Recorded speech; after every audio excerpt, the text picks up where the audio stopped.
Hey everybody, welcome back to Northernlion Plays the Binding of Isaac AFTERBIRTH Plus. I'm looking at my cat here. I'm talking to him. He thinks I'm talking to him anyway. Couple of pretty tricky runs, huh, Ruka?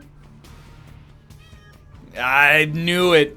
I mean, not actually like impossible. This one is incredible right off the start. I don't know where we're at in terms of bone hearts, but I'll tell you. I mean, we must be at 1, right? It's a great starting spacebar item. 1 bone heart is pretty resilient, and DPS is really good too. No complaints here. Explosive diarrhea? No. Something's wrong.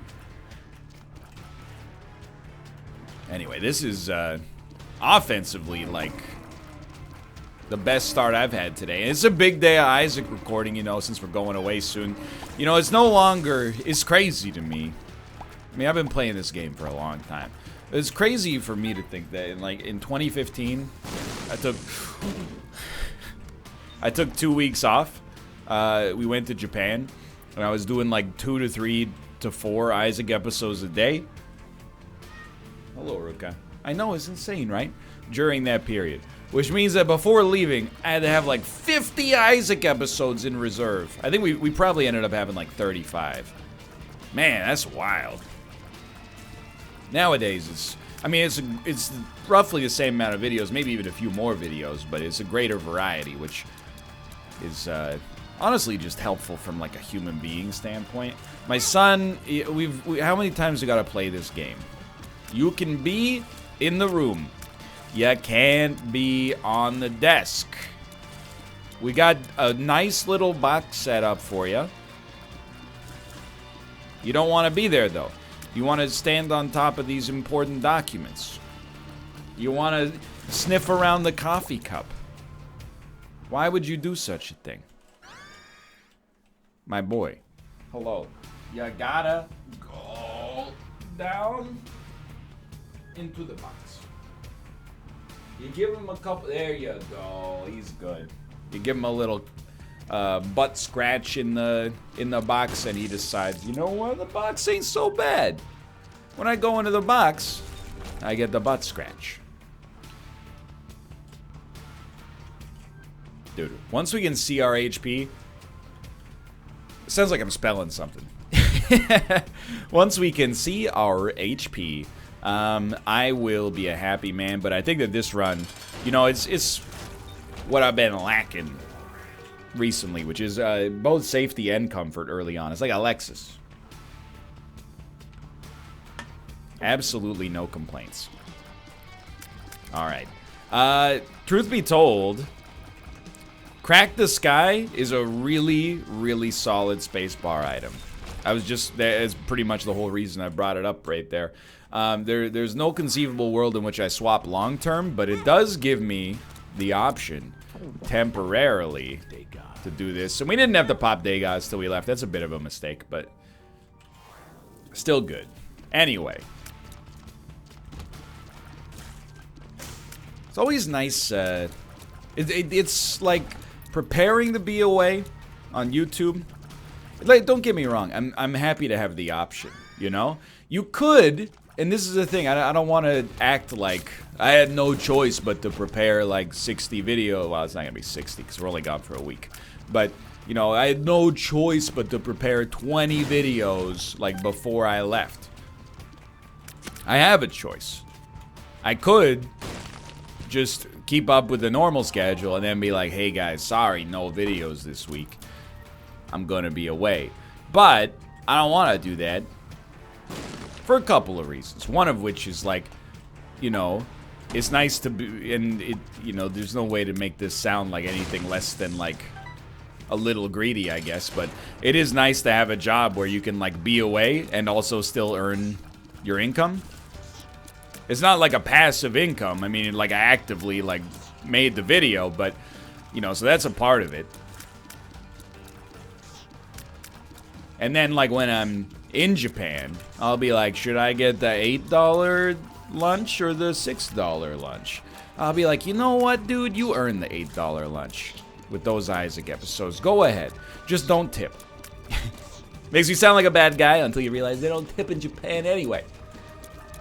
they'll chase you out the door with your money in hand, regardless. The other thing is, you never know on YouTube. People are YouTube creators, I should say. I don't think that's worth anything for us here. They're superstitious. Sorry, it took me a while to come up with the word. They're superstitious. They think if you don't upload for a week, the algorithm will stop recommending your videos. Or, oh, dude, let's do it. Or, you know, even on a more general sense, like if people get out of the habit of watching Isaac to fall asleep every night, maybe they're gonna go over to that charlatan Dan Harlan with his Dan Carlin, I should say, with his hardcore history episodes, and I'll never see you again. But yeah, I mean, there's multiple things, but anyway, it's what I've always done, and I'm happy to have the privilege to be able to, you know, make the videos and upload them like over time. It does put a little strain on you in the week leading up to release. I've been better about. I mean, there were like, I definitely remember in 2015 when I took that 2 weeks off. It was like 6 weeks in advance of working, you know, 1.3 times as hard. Doesn't sound like that much, but, you know, it definitely adds up. Now, the catch at the end is that I got basically 2 weeks of paid vacation, but I kind of look at, you know, I don't think this is a very uncommon attitude, but in North America, and probably other parts of the world, I don't know if we're the hardest working society on the planet, but we kind of like, to some extent, a lot of North Americans are proud of how much they work, and even sometimes how needlessly long we work. And I'm definitely there too, sometimes. But I've come to, you know, like, time away, if you can do it, is so valuable. Like, having a day off has illuminated it for me. I was talking about it with my parents yesterday when I so graciously called them for Mother's Day because I'm the greatest son in the world. They were like, I'm glad you're taking a day off. And I was like, you know what? It's like a knock-on effect. Because now, like, Saturdays are good and recharging because I'm not working. But Fridays are also great because I'm in a better mood because I'm like, hey, tomorrow I'm not working. Even if you love your job, it's nice to have a day off to do, you know, whatever you want. And then Sundays are better for me because I didn't work the day before. As a result, I'm like rejuvenated and more excited about working on the Sunday. And I see like being away from home is kind of like, it's like a macrocosm of that. You know, there's a greater like mass effect due to the fact that you're actually like, you're taking like a week off. And when you come back, you're like, boy, do I have a story to tell you. Anyway, I'm sure you know it's in, you know, oh, I hope you have fun on your 30th vacation, NL. Look, don't shoot the messenger, dude. Hey, okay. The run is good. The run is great. Lucky me. But I do, you know, we still want to get to deal with the devil. We don't want to lose our bone heart. We want to keep it going up as opposed to, like, you know, starting to maybe just get a little stagnant at this level. You know what I mean?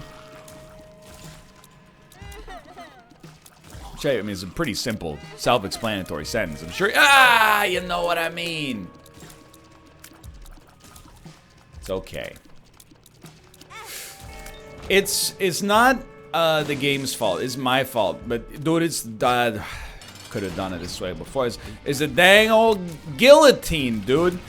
Always causes me a little bit of strife, and now that, you know, when it rains it pours for me sometimes in this game. We've gotten a little bit off the rails. It's okay. Let yourself go off the rails briefly to recover later. Still got that 100% chance to deal with the devil on the next floor. I appreciate the HP. Alright, cool it.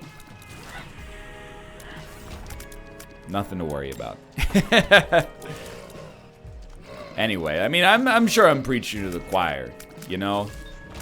There's a reason that the work week is 5 days for the most part. You know, it's 8 hours rest, 8 hours work, 8 hours to do with what you choose.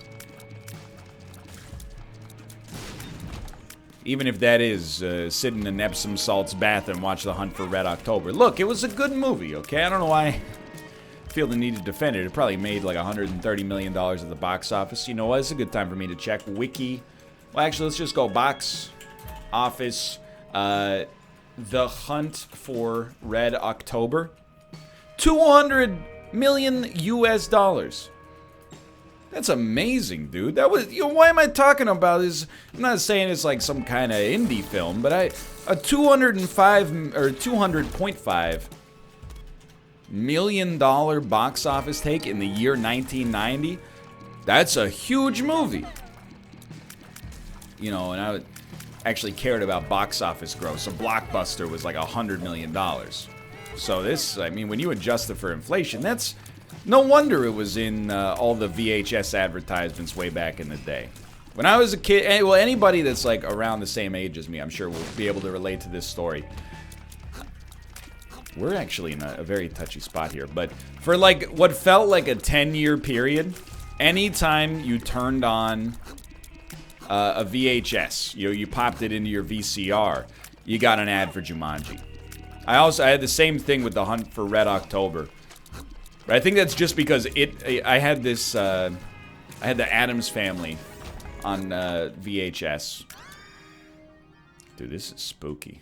We'll go back for the Empress card, but I had the Addams Family on VHS, and it was like, it started with George Takei talking about like Paramount videos that you could buy. So it was like, clear and present danger, The Hunt for Red October, the Addams Family. So for me, like, you know, obviously it's one of the landmark films of all time. It's a weird cultural artifact. Let's do this. I'm not even gonna, I was thinking about going to the shop. I'm not too worried about it. Let's just move on. I think we're still fine. Things just got a little spotty on this floor. Let's move it. Curse of the Unknown. That's alright, we got 2 HP.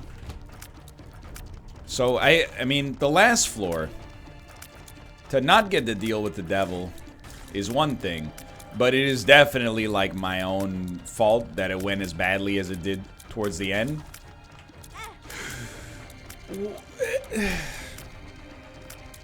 Brain? This is where you gotta take a quick brain breath. You say, brain, relax, okay?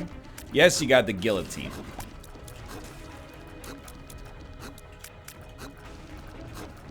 You gotta slow yourself down. There's no great excuse to take damage, even with the guillotine.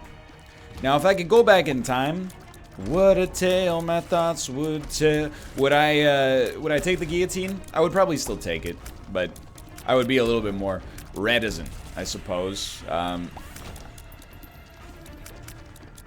It is a little touchy, and the fact that we keep, I say we, but it's really me. The fact that I keep squandering these deals with the devil is gonna make the run harder. So I should remember that when I get later on in the run, even if the run ends up going, you know, hunky-dory, and I'm like, dude, why is my DPS so bad? Just remember, you know, we're planting the seeds right now for the run of tomorrow. Not literally, you know, tomorrow we'll have a brand new run, but what we're doing right now has a knock-on effect with the way that the end of the game will go. So if we could tighten up, you know, I knew we were going to get hit there, but I'm not sweating that one too much. This floor is already just like survival mode. If we could tighten up before the end of the run, there's always a chance. I mean, we still got a 30% chance, or like a 1/3 roughly, of getting the deal with the angel here, and we did. And we got our weird brimstone that I don't fully trust. We're gonna just take a peek, because I don't really want to do this, but we got 1 spirit heart, so let's go for it. I do think Little Brimstone is actually worth taking. I think that it looks worse than it actually is because of the fact that Brimstone itself is so good, but I think if you evaluated it versus not taking it, you're definitely happy to have it. That's my 2 cents on the subject. So I think this slightly unexpected deal with the angel is going to be very, very useful for us. I don't know, yeah, I'm sure other people have stuff like that, like, you know, stuff that you watch early in life, I definitely think has, like, more of an impact on you, like, long term.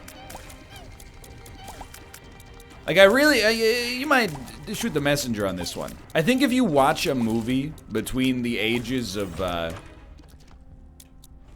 probably take Hive Mind, to be honest. I think if you watch a movie between the ages of like 10 and 17, it gets like a +2 out of 10 buff. I was a snob as a teenager, and even still, there were a lot of like trash movies that I was like, it's actually fine. The one I'll disagree with, I remember when I came to own my snobbiness. My friend invited me the summer after 8th grade to go see Mr. Deeds, the Adam Sandler film, the new Adam Sandler hotness just released to theaters. And I went and I saw it with him. And, you know, his mom picked us up and she's like, how'd you like the movie? And he was like, it was awesome. And I was like, it was kind of okay. And then they looked at me as if like I had just, you know, committed a war crime. They're like, you don't like the new Adam Sandler movie, Mr. Deeds? It's true. Even as a 12-year-old. Well, I was like 13, I guess, but what's the difference? I'll say it to this day. I don't even like the Dave Matthews Band in general. Do you say the before that? Or just Dave Matthews Band?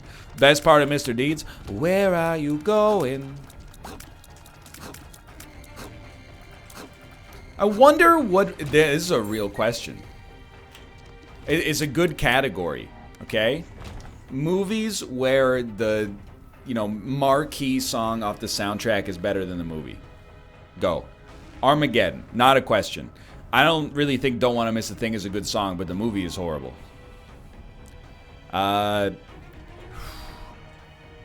Sir, you know, I'm running it through in my head. Spider-Man 1? No. Hero is not a great song, and Spider-Man 1 is a pretty good movie. Spider-Man 2? Nah. Vindicated by Dashboard Confessional, not really my scene. Spider-Man 2 is an all-time slapper. Doesn't count. I'll tell you, I saw Dirty Dancing. I've had the time of my life. Better song than the movie.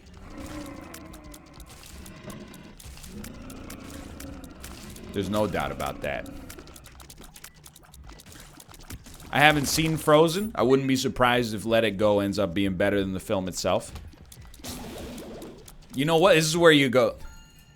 Songs better than movie. 25 songs better than the movie. Staying Alive from Saturday Night Fever? I haven't seen Saturday Night Fever, but I mean, that is an enduring song. You just give it a sec. There's got a Space Jam.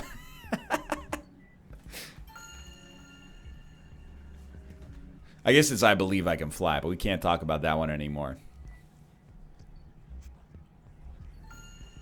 Lose Yourself? Okay. You know, you gotta lose yourself in the moment you want it, you bet. Mom Spaghetti, that's the one. I don't know, there's gotta be... Bigger than the movie is one thing. I'm going very specifically for a better than the movie. But I'm trying to think of, you know, movies that have had very pivotal kind of musical moments in them. And I'm not sure I'm coming up with great examples necessarily. Don't give me Hans Zimmer, by the way. Is better than Inception. Don't talk to me. Who Let the Dogs Out is probably better than Snow Dogs. Small Rock's good here. I totally forgot, by the way, we have Money Equals Power. Dude, you guys gonna go see John Wick 3? I know I talk about this all the time. I'm still mad, by the way, that when we talked about John Wick 2 on the NLSS, people tried to tell me, John Wick 1, masterpiece. John Wick 2, it's okay, but it's not that good. Y'all are sleeping in... My Deal with the Devil, please. Just terrible play. In time You will understand the folly of your ways when John Wick is regarded as the greatest action quadrilogy ever released. I think it's worth it for Money Equals Power, honestly. Or for Mom's Wig. We can always get more money later in the game. Yikes. Damage still kind of poor, huh? I found pills. Who would have thought back in like 2013, Keanu Reeves reloads his gun coolly would end up being one of the greatest action trilogies of all time. I mean, I haven't seen the third one yet, but let me just put it succinctly. I really like John Wick 1. I really like John Wick 2. All the critics who have seen John Wick 3 say it's very good and also exactly the same. So if there's ever been, there's no safer bet in movies at that point, I think. I don't know if we'll see it in theaters, but I feel like I should. I mean, I don't want to get spoiled. Are we past the spoiler? I think we're maybe a little bit past the spoiler culture now. Now that Game of Thrones has jumped the shark a little bit and Endgame is entered the public consciousness. What if John Wick runs out of bullets? I don't want to be spoiled, dude. So this run is very fast. But that doesn't... I mean, I feel like I'm seeing the game badly. You know, I've said it before, but it's like it's a chess term, sort of. You know, some days you're playing and you just see the board well. You know, you don't have to put in the extra conscious mental effort to actually, like, go through the permutations. You just kind of... You see it, you get it. And some days you have to force yourself to actively look at the stuff to, you know, play consciously. Right now, I don't feel like me and the game are collaborating, and I think it's my fault. I think I'm forcing the game's hand. And to be honest, we're pretty lucky to have a run that's not incredible, but solid enough. And honestly, could have been incredible were it not for, you know, mistakes that I made over the course of the run. So I think we've been pretty lucky on this run. And again, I shan't dare complain about the quality and camber of this run, knowing that we're probably, like, our poor play earlier is probably the reason that our DPS is a little bit suspect. So this is a floor. I cried a river and drowned the whole world. This is a floor where it's very... Sorry, I had to sing the whole song in my head really quickly. How many worlds is there in?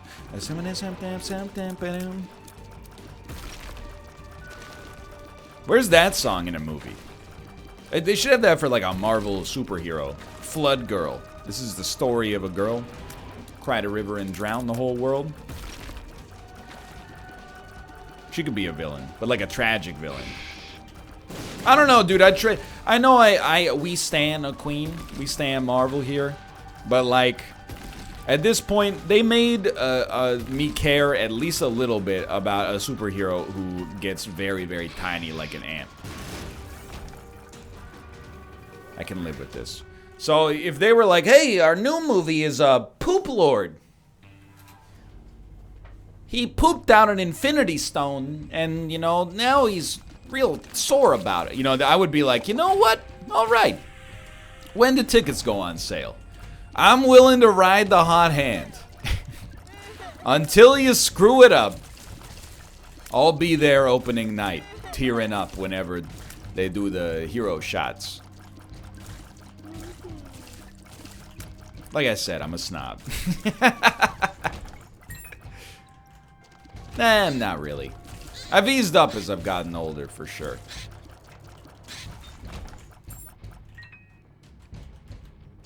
You know, it's one of the things I don't miss for sure about being... I mean, it's not all teenagers don't fall into this camp for sure, but there's a certain brand of teenager that I'm pretty sure I fell into that was basically like, you know, if you're not listening to the absolute peak culture of every medium at any given time, like, what's wrong with you? Oh, you like the new Belle and Sebastian album? Yeah, it's got some quite hooky songs, and I mean, The Act of Apostles is a nice little concept duology. However, nothing could possibly compare to the grandeur of their 1996 melancholic symphony, If You're Feeling Sinister. Nowadays, people are like, hey, NL, do you like Post Malone? And I'm like, no. But if you do, that's cool. As far as I'm concerned, that's more joy added to the world. I'll even pass you the aux cord. If you're happy, I'm happy. I don't want this garbage. Dude, how is this run so fast and simultaneously so not strong? So fast and so weak. Also, I don't know if I like Post Malone, because I've never heard any of his songs except Dan going, so congratulations.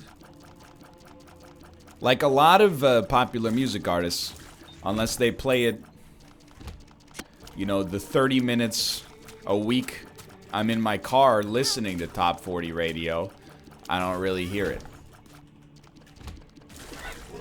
You know, if it's good, then I'll hear it on Rick D's in the Weekly Top 40. Is that still? Dude, I get it. If Rick D's in the Weekly Top 40 is still around, it's so weird. DJ culture is very strange to me. Can you imagine growing up, and this is a little bit of a snobby thing to say, but can you imagine, you know, coming up in an industry in like the 1960s? You're a DJ, you know, you're playing the Beatles, you're playing the Rolling Stones, you're playing the Who. You know, music is changing around you. You're going through different epochs with artists that would be considered timeless. And then, you know, the year 1999 rolls around and you're like, you know, you're still doing the job, but you gotta, like, be excited about the fact that, like, number one on the charts this week is Lenny Kravitz with Fly. Oh yeah! I want to get away. I wanna be Milky Way. You know, don't you just, at some point, do you not have like a maybe you don't have a crisis. Maybe you're just like, you know what? It's an easy job and I like it. I can respect that. Because my job is very difficult. So if they offered me a job as a radio DJ, I might consider, I am a good DJ. But like, I imagine there were some DJs, they must have had a crisis of faith. They're like, you know, I interviewed John Lennon when he came to America. And you're like, oh, that's cool. Why don't you introduce the Backstreet Boys? I Want It That Way. It's been number one for the last 45 weeks in a row. You know, I was backstage with Jimi Hendrix at Woodstock. All right, Rick. All right, Rick. That's cool. But can you just intro No Scrubs, please? You know who wasn't a scrub?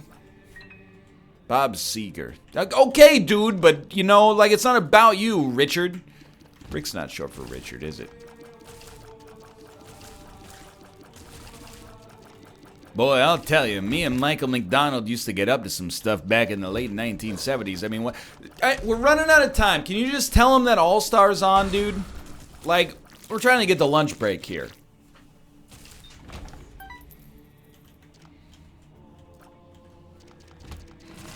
Is All-Star better than Shrek? No, but it is better than Mystery Man. Look, you could not find a bigger fan of Ben Stiller and Janine Garofalo in the year 2000 than myself.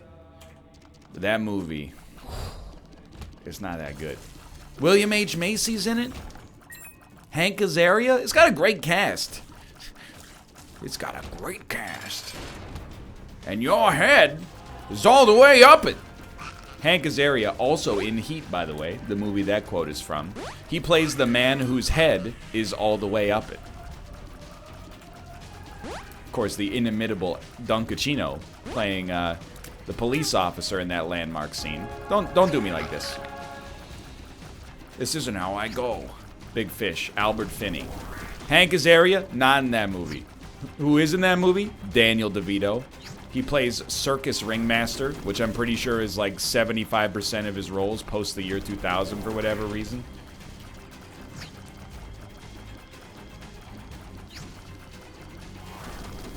Another movie that had a great cast. Oh, Jessica Lange, Billy Crudup, a young Marion Cotillard.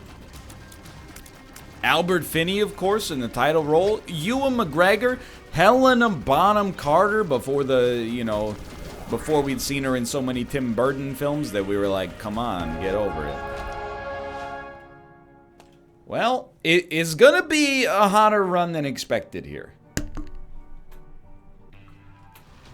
But I got high hopes. Take a quick stretch. We're gonna bend it right. We're gonna bend it left. Got the H2O throat. And then we're gonna get some good stuff. It's good. It's decent. It's a huge all stats increase. Now, let me tell you. I like the button that pauses. I actually think... What have we done? They're gonna wake up, dude. Why are you not getting hurt? Get out of here, you troll facet.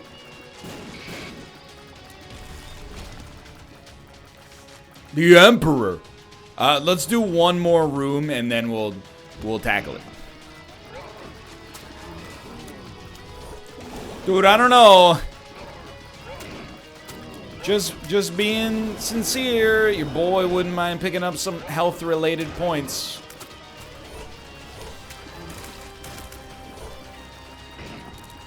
We did get one. Just watch the leaper. I think we go for it.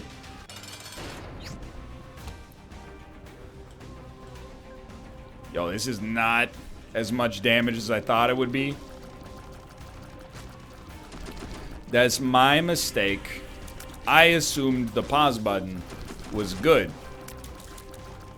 What a classic misstep. So most important, I'm paying very close attention to the position of my hitbox. We can't afford to be lazy on this one. Very nice dodge. You gotta use your brain juice. You know, you only get so much of it per day.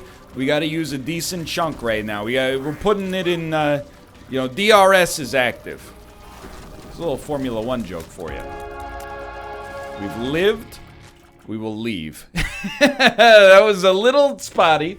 Thanks for watching. I hope you enjoyed it. If you did, click the like button. That was a great deal. Of course, subscribe if you want to see more in the future. For now, thanks for watching, and I'll see you next time. See ya.